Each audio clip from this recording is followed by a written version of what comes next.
for anyone who's a big fan of Black Prophet, well, he's here to tell us all about himself and what he's been up to in the last couple of years. The last time he released an album was December 2016. And well, yes, there have been a few singles here and there, but of course, what has he really been up to after that? What's new with Black Prophet? Good morning and thank you for joining us. How are you doing? I'm doing very good. Everything okay?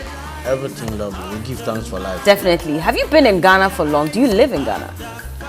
I live in Ghana and abroad. And abroad as well. But where do you ply your trade the most? Where do you record your music and all of that? My music is most of the time recorded in Jamaica. In Jamaica? Why? Is it because you identify with the reggae music more when you're there? Do you get your inspiration from there? What exactly is the reason? Well, the reason is if you want to do Banlogo, it's best to go Jamestown. Yeah. And if you want to do Agbaja, it's best to go to the Volta region. Yeah. And if you want to do Adoa, you know where to go. You know where to go. Yeah. And when you want to do reggae music, the Jamaicans have done it so well. Yeah. And so professional. And I think I'm working with one of the best producers, reggae producers in the world. I see. He produced Taros Riley, doing Stevie Singh, Luciano, Sizzla, you named it. Yeah. He's worked with Bob Marley, Peter Tosh, he's worked with almost everybody. Yeah. His name is Mr. Dean Fraser. I see. And he produced my last album called Stories of Life. I see. That's the one that you released in December 2016? Yeah. And the album, 3 weeks after the album came out, was considered for the Grammy. Oh, cool. And yeah, I mean, I'm a Ghanaian. I'm doing these things on the other side. But there have been conversations about how, you know, dancehall music, reggae music is not Ghanaian, it's not authentic Ghanaian music. And so then there shouldn't be too much focus on artists who do that. We should rather focus on growing the high life music and the real Ghanaian music. And there have been debates about it for many years. Even high life. How did high life came about? Yanko high life. We're going to play for the high life, the white people. That's how it came about? Yeah, we're going to, the poor people going to the people living high life to go play for them. That's not our music. Our music is Banlogo, Agbaja, Fume. But high life has to do with the, you know, the instruments that we use. Is it not more about the instruments as well? Well, the instrument they're using to play the high life is not the Banlogo drum. It's not the gourmet drum. It's not the Adoa drums and things. That's not what they use for the high life music? Yeah, because if we want to talk about our authentic music, then we are talking about the music that our forefathers used to play. And to tell you the truth, reggae music is not even from Jamaica. Where's it from? It's from here, because Jamaicans come from here. That's why I don't do this patois thing. When you say it's from here, you mean Ghana or you mean Africa? Africa. Okay. Because most of the brothers and sisters that were taken away, they were taken away from here. So, I mean, we can say Jamaica, but the thing is, they all come from here. You said you don't do patois. You don't speak patois? I used to? Okay. I used to. Now I only speak patois to a Jamaican, and I speak German to a German. Okay. And I speak Netherlands to somebody from Holland. But there are people I speak Ewe to somebody from Volta. There are people who speak patois down here as well. So when you meet them, what do you do? Me? Yeah. If they come from here, we must speak some language that is local. Why do you prefer that? Because the Jamaicans wants to come to Africa to learn the language that the white man took away from them. So I shouldn't go to Jamaica that I'm the only remnant that I could teach them what they have forgotten and what they lost during the years. So I should be the one elevating them and educating them about our languages, because our stories in Africa were passed on. It's not written.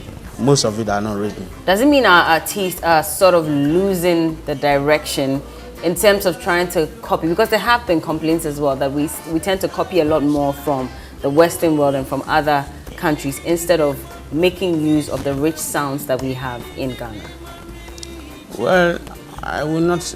Everybody is free to learn what they want to learn, and everybody is free to have their own opinion. Me, my opinion is that I want to be the one who teach the Jamaican how to speak Twi and Ga and everything. Have you started doing that already? I do that in my songs. Okay. So when I have a feature with a Jamaican artist, like I did a song with Dwayne Stevenson, I was only trying to sing in my language. Because if I sing in other languages, then I'm not African. But is it only about the language? Well, the language... It's not only about the language, is it? The language and the frame of mind and what you think and how you think.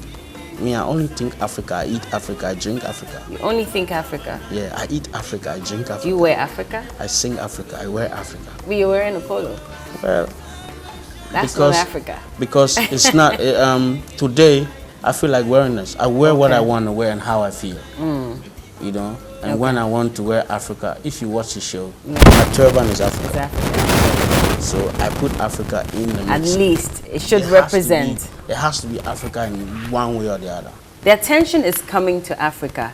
Do you think we're really understanding that and taking advantage of all the spotlight that's on us? Because now the world is, there's what, year of return, everybody was coming to Ghana and all of that. Do you think we've really taken advantage of the opportunities available?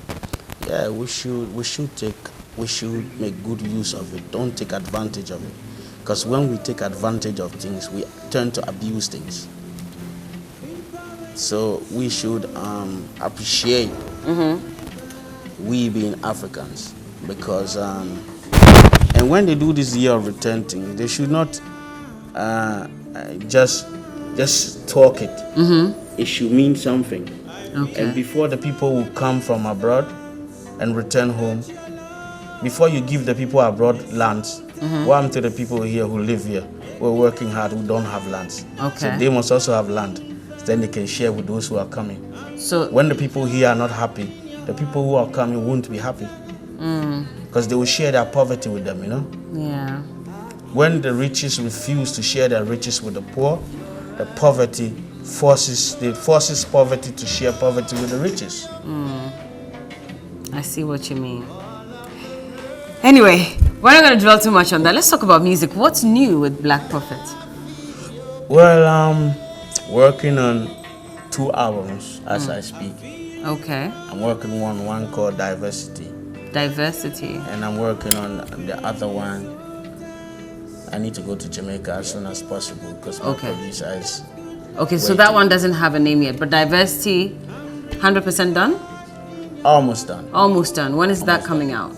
I'm not letting the lion out of the out the box yet. What is Diversity about? It's about elevating the youth with their own sounds. Because the youth of today are listening to different kinds of sounds. They're listening to the youth of today are listening to different kinds of sounds. Like they're what? listening to hip hop and all different kinds of sounds. And I'm trying to put the consciousness in the sounds that they are listening to so they can learn and dance at the same time. Entertainment. Yeah. And that's what you want to teach them. Well, musicians, we are the angels of the earth. The things we say can elevate people or bring them down. Okay. So we can educate and elevate the president at the same time and the Kayayo at the same time. Okay. When they tune in the radio or they watch the TV by this time, they all can learn something at the same time. So what comes out of our mouth and what goes in our mouth must be thoughtful. It must be. So what about artists who put out songs that don't really preach anything, don't educate people? It's just about maybe sex or drugs and stuff. That's their opinion. But me, as an angel of the earth, and I'm here to elevate people, what comes out of my mouth must be thoughtful. And what goes in my mouth must be thoughtful. So I'm a vegan. Okay, yeah. I read everything I eat. I watch everything I eat. And I watch what comes out of my mouth. Yeah, but you being someone who's been in the industry for a while, what do you do for these young artists out there who think that maybe it's better to put out controversial songs because that's what the public like? But at the end of the day, we're hurting the youth because we're preaching negativity instead of educating them and uplifting them, like you said. Yeah. I think that I'm not here to judge nobody, but I want to do songs when my child will ask me, Papa, what is the meaning of that song? I should be able to explain the song without hesitation.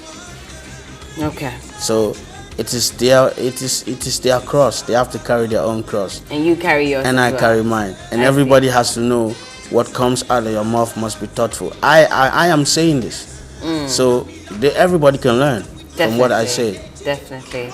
It's been a pleasure hanging out with you. It's a blessing. Thank you so much. And we're waiting for Diversity. It's wonderful. And for the other one as well that you're working on. Diversity. And come is around serious. often. It's been a while. Yeah, I'm coming. I'm bringing back a nice concert. So soon, Nice. you're gonna see Black Prophet live in Ghana. This year? This year, definitely. This year. All right, we're looking forward to it. But thank you for hanging out You're with welcome. us.